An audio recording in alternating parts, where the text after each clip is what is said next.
Hola a todos. El día de hoy les voy a presentar un ejercicio práctico sobre la probabilidad en la vida diaria. Específicamente, analizaremos una distribución de probabilidad discreta aplicada a un hábito que casi todos compartimos en la carrera.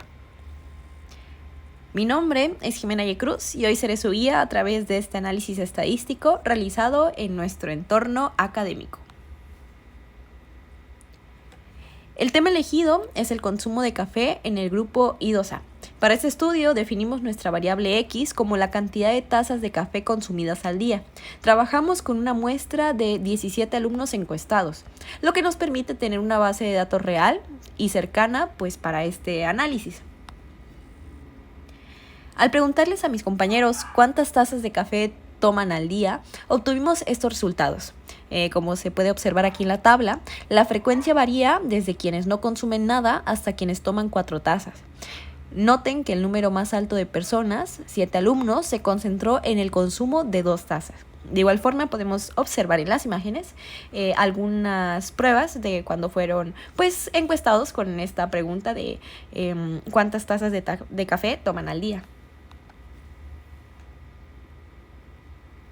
Para convertir estos datos en una distribución de probabilidad, dividimos la frecuencia de cada categoría entre nuestro total de datos, en este caso 17.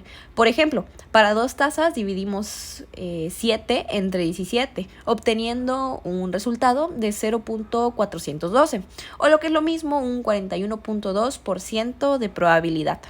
Si observan la gráfica, es evidente que tenemos una distribución unimodal, donde el pico está en las 2 tazas. Es visualmente claro que la probabilidad de tomar entre 0 y 2 tazas es mucho mayor que la de tomar 3 o 4.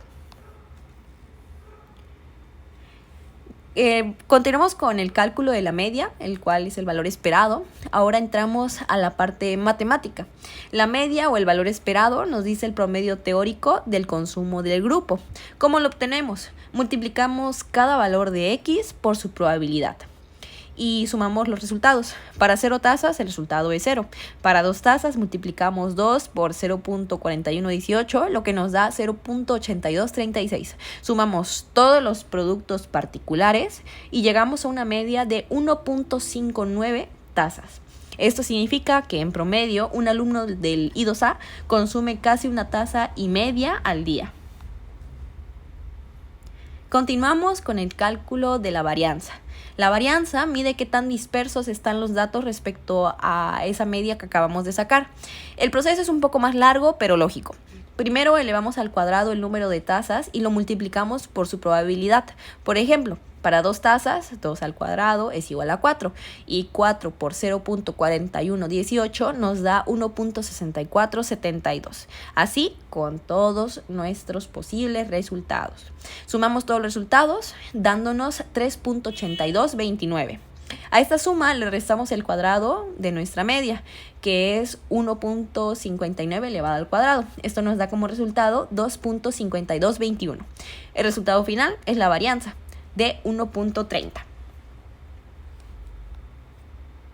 Continuamos con el cálculo de la desviación estándar.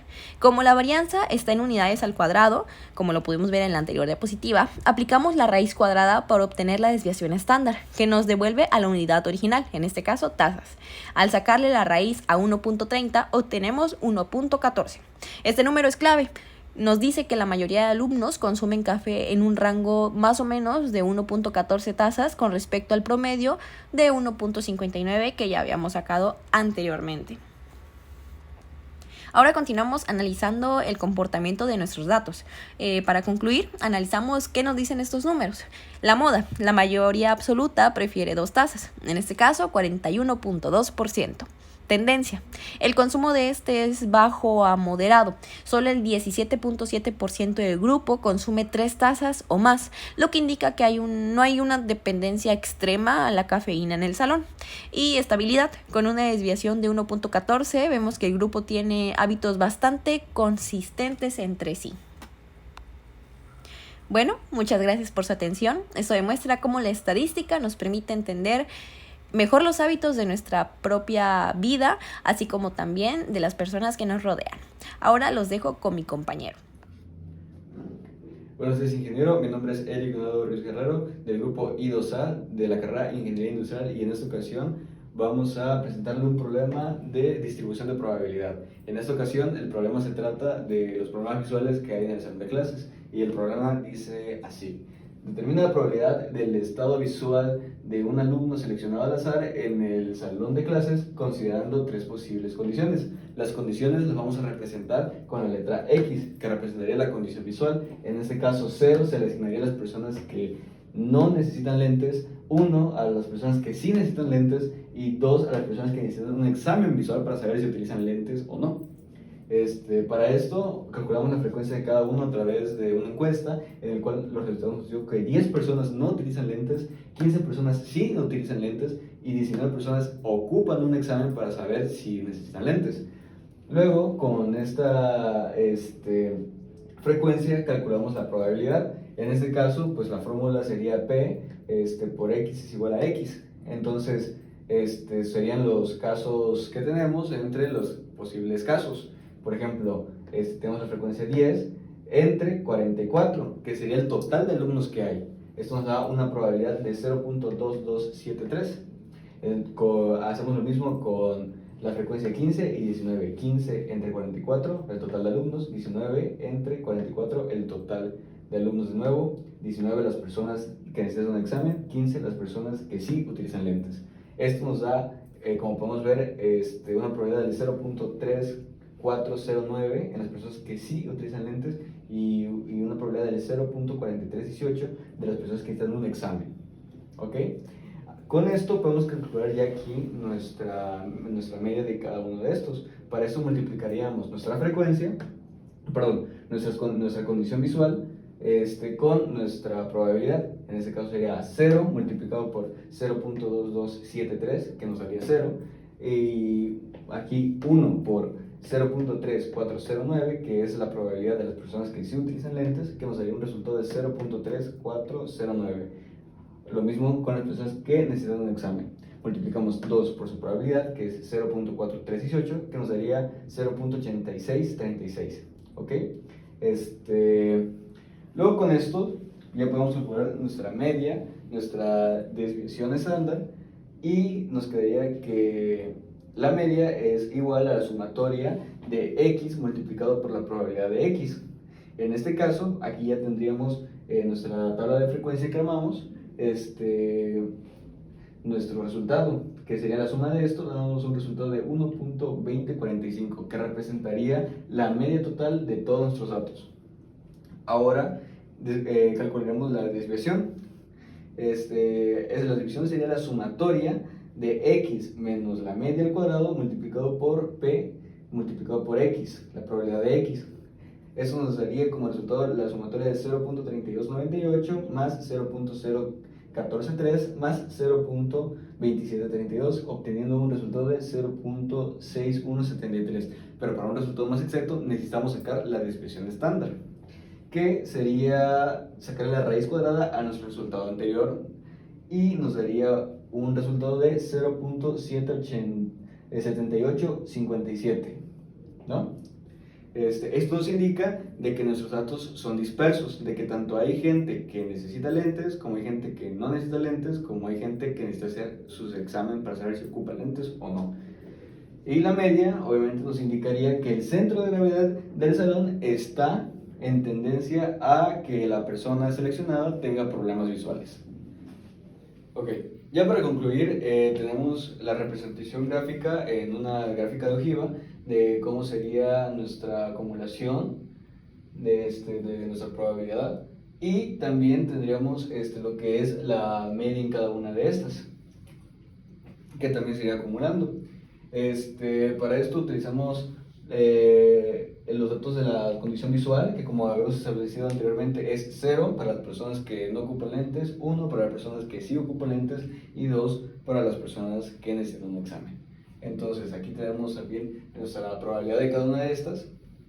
Y pues lo interesante de esta gráfica es que se va sumando la cantidad de frecuencia que tiene cada una de las probabilidades. Por ejemplo, 0, las personas que no ocupan lentes, tiene una probabilidad del 0.273 con una acumulación de 10, que sería su frecuencia, la cantidad de personas que no necesitan lentes.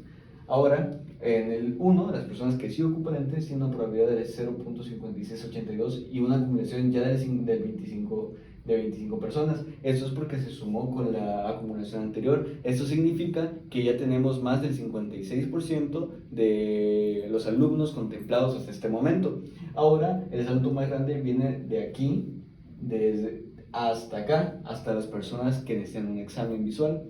Eso nos indica pues de que aquí se concentra la mayor cantidad de personas en este tramo, la mayor cantidad de personas, por lo cual pues esto vendría siendo prácticamente nuestra desviación estándar, ¿no? Ya con una acumulación del 44 y con la suma de todas sus probabilidades llega obviamente a 1, que representaría el 100%. Eso sería todo, muchísimas gracias y hasta la próxima. Muy buenas tardes, compañeros. Yo les vengo a presentar cómo están las probabilidades de los puntos en este torneo de las Chivas Rayadas del Guadalajara, que presenta Ian López, Ian Ismael López Suárez, y pues empezaremos, ¿no? Aquí, pues como ya les mencioné, tenemos la muestra de 8 partidos oficiales jugados en el Estadio Akron, que se encuentra en Zapopan, Jalisco, en la condición de local. Entonces, tenemos que de estos últimos 8 han sido 5 victorias, 2 empates y una derrota. ¿Y cómo sacamos los porcentajes de aquí? Pues es el número de casos favorables entre el número de casos, lo cual nos da 5 octavos, lo cual nos da .625, que pasado a porcentajes es esto, y lo mismo se realizó con cada uno de estos, pues para tener la probabilidad en X. Y tenemos que nuestra variable X va a tomar pues 3 valores. En este caso, 0 si es derrota, 1 si es empate y 3 si es victoria. Como ya había dicho, así se saca la probabilidad en X, y para sacar la media hay que sumar X por la probabilidad de que pase X. En este caso, aquí está un poquito más desglosado, perdón. 0 por .125, 1 por .250 y 3 por .625. Nos da como resultado 2.125 puntos. Luego tengo esto para hacernos más simplificado el cálculo de lo que viene siendo la varianza, que esta es la fórmula, que es la sumatoria de X menos la media al cuadrado por la probabilidad de que pase X. En este caso, pues es 4.5156 por bueno, esto ya es el resultado de esto que está aquí, que sería 0 menos 2.125, lo cual nos da menos 2.125, y lo elevamos al cuadrado y nos da como resultado 4.5156. Y este resultado lo vamos a multiplicar por PX, o sea, por .125, lo cual nos da como resultado 5.644. 5.644. Lo mismo hacemos para el empate, aquí ya está simplificado, entonces este valor lo multiplicamos por la probabilidad.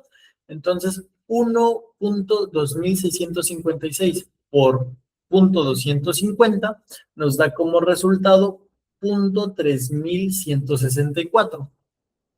Y volvemos a hacer lo mismo esto para las victorias, que serían .7656 por .625, lo que nos da como resultado .4785, y al sumarlo nos da la varianza de 0.3593.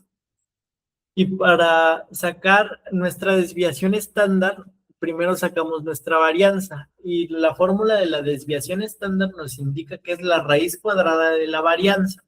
Por lo tanto, la raíz cuadrada de 1.3593 nos da como resultado 1.1659. ¿Qué nos indican estos valores? Tanto la media nos indica que en promedio Chivas obtiene más de 2 puntos por encuentro en casa, lo cual es un indicador muy bueno sobre su localía. Y nos indica también la varianza que hay una desviación de 1.16, que sería la probabilidad de derrota, sobre esos 2.12 puntos esperados. Aquí tenemos una gráfica de cómo se dividen nuestros valores, donde claramente vemos un sesgo hacia la victoria, es decir, Chivas gana más de local, al menos en estos últimos 8 partidos, teniendo un porcentaje del 62.5% y se distribuyen pues parcialmente con los demás, dando como resultado el 100%. Aquí podemos ver las 5 victorias por 3 puntos, 5 victorias, un empate, 2 empates, 1 punto y una derrota, 0 puntos. Y así es como se divide y por qué la X tiene 3 variables. Lo que nos da como resultado, como ya había dicho, un 12.2 de puntos esperados. La distribución de la probabilidad nos revela un comportamiento de dominio de localía, con una probabilidad de éxito del 62.5. Las Chivas demuestran ser un equipo altamente confiable en el Akron.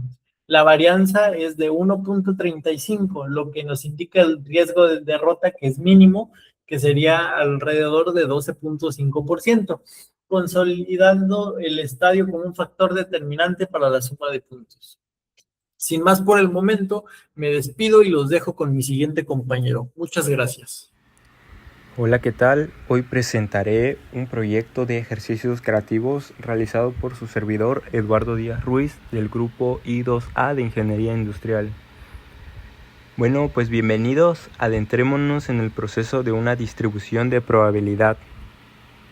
Las evidencias de la recolección de datos se presentan en estas imágenes, las cuales se realizaron al momento de una encuesta sobre la producción de piezas metálicas en el laboratorio de ingeniería mecánica. Bueno, tenemos que el número de errores de ensamblaje detectados en una línea de producción de componentes metálicos por cada lote de 10 unidades. Se realizó un muestreo aleatorio simple durante 50 ensambles de piezas, o sea 50 lotes, en el que el supervisor de calidad registró cuántos errores aparecieron en cada lote. Los resultados consolidados en una tabla de frecuencias son los siguientes. Errores por lote como variable X y frecuencia de lotes observados. ¿Okay? En 12 lotes se registraron 0 errores. En 18 lotes se registraron 1 error. En 10 lotes se registraron 2. En 7 se registraron 3 y en 3 se registraron 4 errores. Con esta parte de acá, la frecuencia de los lotes observados, tenemos un total de 50 lotes. Ok, aquí tenemos una tabla sobre la distribución de probabilidad en el que dividimos la frecuencia de cada valor entre el total de observaciones, que en este caso sería 50 y lo tenemos en esta parte de acá. La probabilidad de los errores, bueno, la probabilidad de que no haya ningún error es de 0.24, ya que de 50 lotes se observaron que 12 cumplían con esta condición. De que tengan un error es de 0.36, 2 errores es de 0.20, que pues básicamente aquí estamos dividiendo el total de lotes registrados que tenemos en esta parte de aquí, divididos entre 50, que es el número total de lotes que se observaron. Ok, bueno, continuamos. Para 2 errores tenemos 0.20. Para 3 sería 7 entre 50, 0.14. Para 4, 3 entre 50, 0.06. El total de todos estos, de todas estas probabilidades, digamos que por separado nos da, sumándolas nos da 1.0, lo cual es el 100% de la probabilidad. Bueno, como siguiente sección en nuestra tabla de distribución de probabilidad, tenemos la media de cada valor individual que se multiplica por la probabilidad de que ocurra por el número de casos, en este caso de la variable X, de los errores que se presentaron. ¿Ok? Tenemos como primer paso para 0 errores, sería 0 por 0.24, nos da un total de 0. En este caso, ¿por qué es así? Porque aquí no se presenta ningún error. Esto lo que nos da a entender es la cantidad de errores que se cometieron, la media de errores. ¿Ok? Entonces multiplicamos acá 1 por 0.36 es igual a 0.36. 2 por 0.20, 0.40. 3 por 0.14, 0.42. Y 4 por 0.06, 0.24. La sumatoria de todos estos resultados de acá es 1.42. ¿Ok? Pasando acá a la de varianza. ¿Ok? Aquí calculamos individualmente la varianza, que es X, la variable, menos la media de esa variable elevado al cuadrado. Perdón, de la media en general elevado al cuadrado por la probabilidad de que ocurra. En este caso sería 0 menos 1.42 elevado al cuadrado por 0.24. Nos da un total de 0.4839. El siguiente caso es 1 menos 1.42 al cuadrado por 0.36. Nos da un total de 0.0635. En el siguiente caso sería 2 menos 1.42, todo eso elevado al cuadrado por 0.20, nos da un resultado de 0.0673. El siguiente caso es 3 menos 1.42, todo eso elevado al cuadrado por 0.14, nos da 0.3495. El siguiente caso sería 4 menos 1.42, todo eso elevado al cuadrado, por 0.06, nos da un total de 0.3994. Y la suma de todos estos resultados es 1.3636. Ok, la siguiente es la diapositiva es donde realizaremos los cálculos estadísticos. La media o valor esperado. Okay, la media representa el promedio de errores que esperaríamos encontrar en un lote a largo plazo.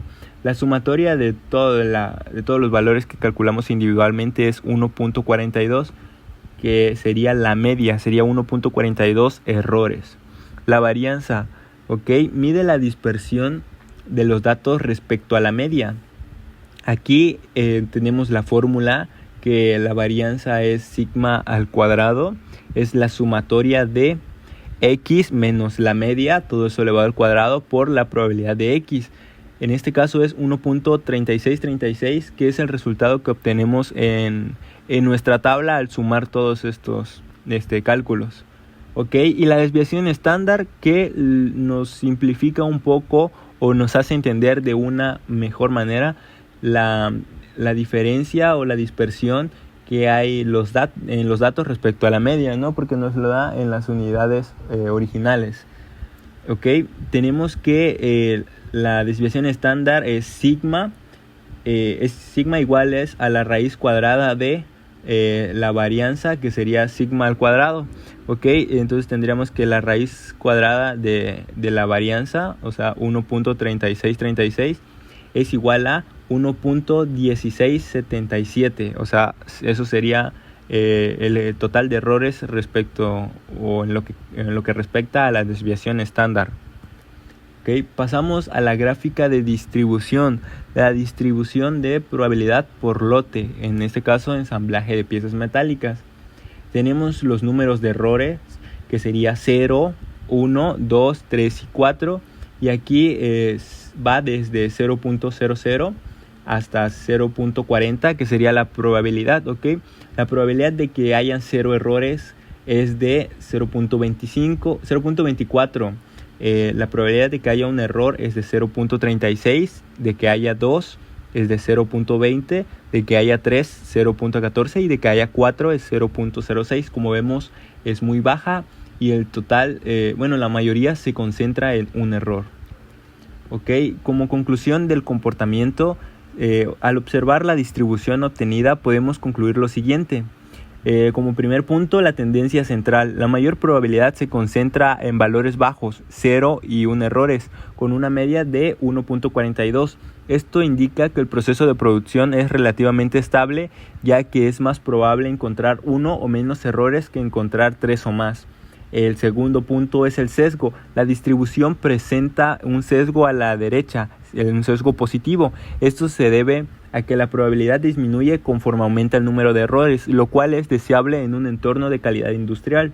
Como punto 3 y último, tenemos la variabilidad. Con una desviación estándar de 1.167, observamos que la mayoría de lotes tendrán entre 0.25 y 2.58 errores, aplicando la regla de es mu más menos sigma, lo que valida que